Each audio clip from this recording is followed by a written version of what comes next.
Hello guys, welcome back to the channel and welcome back to elite wrestling. तो guys आज भी हम AEW company के कुछ बहुत ही बड़े और बहुत सारे अपडेट्स के बारे में बात करने वाले हैं। और गाइज हम जानने वाले हैं कि फाइनली CM पंक के AEW कंपनी इन रिटर्न के ऊपर कौन सी बड़ी और मेजर अपडेट सामने आई है, क्योंकि देखकर ऐसा लग रहा है कि शायद हमें CM पंक काफी जल्द ही AEW कंपनी अंदर अपना कमबैक करते हुए दिखाई दे सकते हैं। जिसके साथ ही हम करने वाले हैं कल होने वाले AEW कंपनी के रैम्पेज शो का प्रीव्यू। तो गाइज ये सब बातें जानने के लिए ये वीडियो एकदम आखिर तक देखना और ऐसे ही AEW कंपनी से रिलेटेड हर एक न्यूज, रूमर और अपडेट और AEW कंपनी के हर एक शो का रिव्यू पाने के लिए हमारे चैनल को सब्सक्राइब करना मत भूलना। पर गाइज अब ज्यादा देर न लगाते हुए चलिए ये वीडियो शुरू करते हैं और सबसे पहले करते हैं कल होने वाले AEW कंपनी के रैम्पेज शो का प्रीव्यू और जानते हैं कि कल के रैम्पेज शो के लिए AEW कंपनी ने कौन कौन सी चीजें पहले से एडवर्टाइज कर दी है और हमें कल के रैम्पेज शो के ऊपर कौन कौन सी चीजें देखने को मिल सकती है। तो गाइड सबसे पहली चीज जो कि AEW कंपनी ने कल के रैम्पेज शो के लिए ऑफिशियल एडवर्टाइज की है वो ये है कि हमें कल के रैम्पेज शो के ऊपर स्टिंग और डार्बी अलन टोनी शिवानी के साथ मिलकर कुछ कहते हुए दिखाई देने वाले हैं।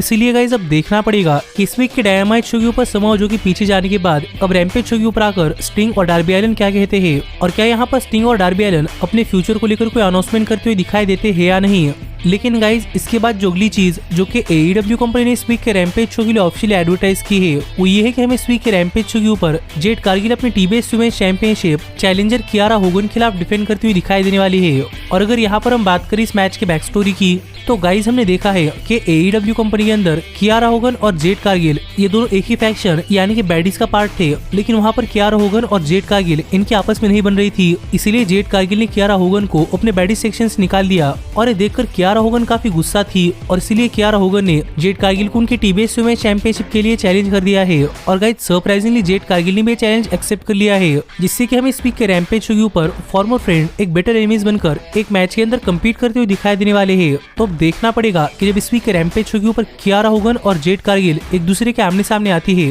तो इन दोनों सुपरस्टार्स के बीच में ये मैच कितना बढ़िया मैच होता है। पर मुझे ऐसा लग रहा है कि दोनों ही सुपरस्टार्स इस मैच के अंदर अपनी बहुत ही बढ़िया परफॉर्मेंस देती हुई दिखाई दे सकती है। पर इस सब के बाद अगर यहाँ पर हम बात करें इस मैच की विनर की तो गाइज यहाँ पर मुझे ऐसा लग रहा है कि प्रोबेबली यहाँ पर कियारा होगन के साथ वही होने वाला है जो कि कियारा होगन जेड कारगिल के साथ मिलकर उनके अपोनेंट के साथ करती थी। यानी कि प्रोबेबली बैडीज यहाँ पर आकर कियारा होगन को डिस्ट्रैक्ट कर देंगी और इसी का फायदा उठाकर जेड कारगिल कियारा होगन को इस मैच के अंदर हरा देगी और स्टिल रहेंगी TBS women's champion Jade Cargill, क्योंकि मुझे नहीं लगता कि जेड कारगिल इतनी जल्दी अपनी TBS वुमेन्स चैंपियनशिप ड्रॉप करने वाली है। पर गाइज इसके बाद जो अगली चीज जो कि AEW कंपनी ने इस वीक के रैम्पेज शो के लिए ऑफिशियल एडवर्टाइज की है वो ये है कि हमें इस वीक के रैम्पेज शो के ऊपर AEW women's world heavyweight champion यानी कि जेमी हेटर आकर कुछ कहती हुई दिखाई देने वाली है। तो देखना पड़ेगा कि इस वीक के रैम्पेज शो के ऊपर आकर जेमी हेटर क्या कहती है और उनका फ्यूचर अपोनेंट कौन होता है। लेकिन गाइज इसके बाद जो अगली चीज जो कि AEW कंपनी ने इस वीक के रैम्पेज शो के लिए ऑफिशियल एडवर्टाइज की है वो ये है कि हमें इस वीक के रैम्पेज शो के ऊपर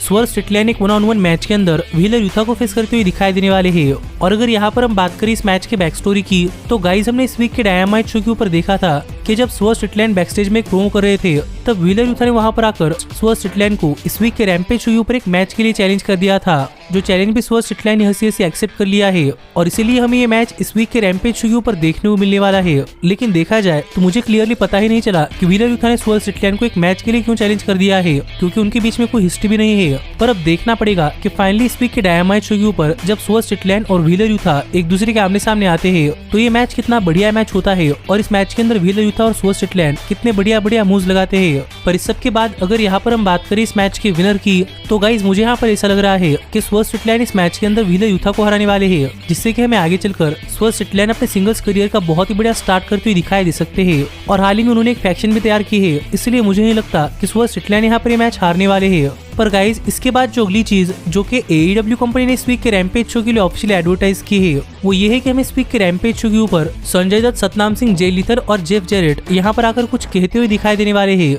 इसीलिए अब देखना पड़ेगा कि जब इस वीक के रैम्पेज शो के ऊपर जे लीथर, संजय दत्त, सतनाम सिंह और जेफ जेरेट फिर एक बार टीवी पर आकर द क्लेम की इस वीक के डायनामाइट शो के ऊपर के रैप का क्या जवाब देते हैं, क्योंकि अगर आपने हमारे चैनल के ऊपर डायनामाइट शो का रिव्यू वीडियो देखा है तो आपको पता ही होगा कि द क्लेम ने इस वीक के डायनामाइट शो के ऊपर जेफ जेरेट, जे लीथर, संजय दत्त और सतनाम सिंह इनके ऊपर एक रैप गाया था, जिसके ऊपर आपके क्या थॉट्स है आप मुझे कमेंट कर बताइए। लेकिन गाइज इसके बाद जो अगली चीज जो कि AEW कंपनी ने इस वीक के रैम्पेज शो के लिए ऑफिशियल एडवर्टाइज की है वो ये है कि हमें इस वीक के रैम्पेज शो के ऊपर ऑरेंज कैसिडी अपनी ऑल अटलांटिक चैंपियनशिप चैलेंजर और उनकी बेस्ट फ्रेंड यानी कि ट्रेंट के खिलाफ खिलाफ डिफेंड करते हुए दिखाई देने वाले हैं। और अगर यहाँ पर हम बात करें इस मैच के बैक स्टोरी की, तो गाइज अगर आपने हमारे चैनल के ऊपर डायनामाइट शो का रिव्यू वीडियो देखा है तो आपको पता ही होगा कि इस मैच की बैक स्टोरी क्या है। पर मैं आपको शॉर्ट में बताना चाहूंगा कि लास्ट वीक के रैम्पेज शो के ऊपर एक बैटल रॉयल मैच के अंदर किप सेबियन ने ऑरेंज कैसिडी को एलिमिनेट कर दिया था, और इसीलिए किप सेबियन ऑरेंज कैसिडी के खिलाफ उनके ऑल अटलांटिक चैंपियनशिप के लिए मैच चाहते थे। पर टेक्निकली देखा जाए तो उसके बाद किप सेबियन को ट्रेंट ने इस मैच के अंदर एलिमिनेट कर दिया था।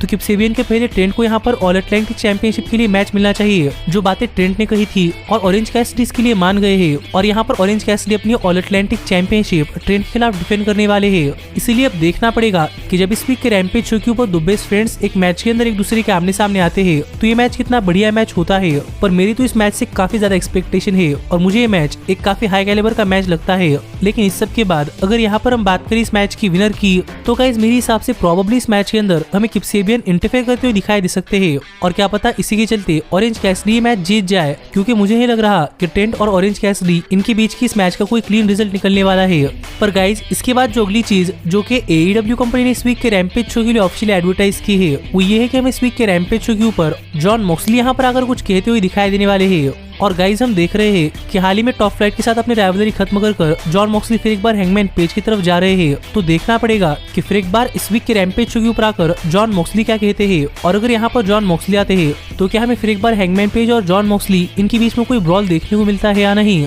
पर गाइज इतनी चीजें हैं जो कि AEW कंपनी ने इस वीक के रैम्पेज शो के लिए ऑफिशियली एडवर्टाइज की है। और इस सब के अलावा अगर इस वीक के रैम्पेज शो के ऊपर कुछ होता है तो क्या है ये आपको हमारे चैनल के ऊपर कल सुबह रैम्पेज शो के रिव्यू वीडियो के अंदर पता चल जाएगा। जो वीडियो अगर आप मिस नहीं करना चाहते तो हमारे चैनल को सब्सक्राइब कर नोटिफिकेशन बेल ऑल पर सेट करना मत भूलना। पर गाइज अब हम आगे बढ़ते हैं और बात करते हैं हमारे सबसे बड़ी अपडेट की, और जानते हैं कि हाल फिलहाल में ऐसा क्या हो चुका है जो देखकर ऐसा लग रहा है कि मैं शायद CM पंक काफी जल्दी AEW कंपनी अंदर अपनी वापसी करते हुए दिखाई दे सकते हैं। तो गाइज आपको तो पता ही होगा कि CM पंक ने AEW कंपनी अंदर क्या क्या ड्रामा किया है, और उसके बाद CM पंक सस्पेंड भी हो चुके हैं, जिससे कि वो AEW कंपनी के शोज के ऊपर नहीं आ रहे। पर गाइज ऐसा नहीं है कि CM पंक अब रिलीज हो चुके हैं। CM पंक अब भी AEW कंपनी के साथ अंडर कॉन्ट्रैक्ट है, वो सिर्फ टेलीविजन के ऊपर नहीं आ रहे क्योंकि वो सस्पेंड है। और यही पर हाल ही में FTR के डैक्स हारूड ने अपने लेटेस्ट पॉडकास्ट के ऊपर AEW कंपनी के ऑल आउट 2022 पेपर के अंदर हुए बैकस्टेज ड्रामा के ऊपर कुछ कहा। और यहाँ पर डैक्स हारूड ने रिवील किया कि डैक्स हारूड को CM पंक के इस इंसिडेंट के बारे में कुछ नहीं पता था, क्योंकि डैक्स हारूड ऑल आउट पेपर खत्म होने के बाद डायरेक्टली अपने घर चले गए थे।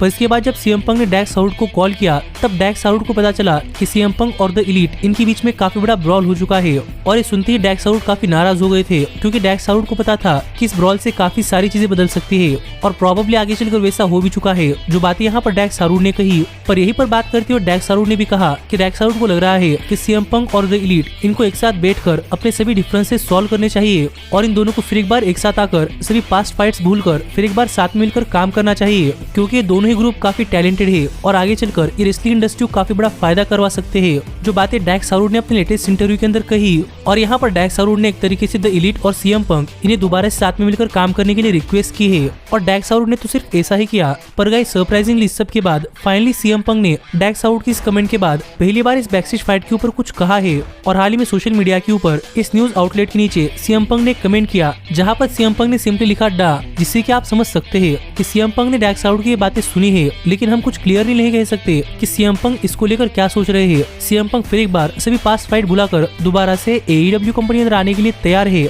या फिर क्या वो आज के बाद कभी भी AEW कंपनी अंदर नहीं आने वाले है। पर CM पंक की तरफ से ऑल आउट फाइट के बाद पहली बार पब्लिक में कोई फर्स्ट टाइम रिएक्शन था, तो देखना पड़ेगा कि डैक्स हारूड के इन कमेंट्स के बाद क्या आगे चलकर द एलीट और CM पंक इनके बीच के डिफरेंसेस सॉल्व आउट होते हैं, और क्या हमें CM पंक दोबारा से AEW कंपनी अंदर आते हुए दिखाई देते हैं या नहीं। पर मैं तो चाहता हूँ कि ऐसा हो, और आप भी मुझे कमेंट कर बताइए कि इस पर आपका क्या कहना है। पर ऐसे ही AEW कंपनी से रिलेटेड हर एक न्यूज, रूमर और अपडेट और AEW कंपनी के हर एक शो का रिव्यू पाने के लिए हमारे चैनल को सब्सक्राइब करना मत भूलना। पर गाइज अब मैं मिलता हूँ आपसे अगली वीडियो के अंदर, पर तब तक stay healthy, stay happy and keep watching elite wrestling. Hey, did you like that video?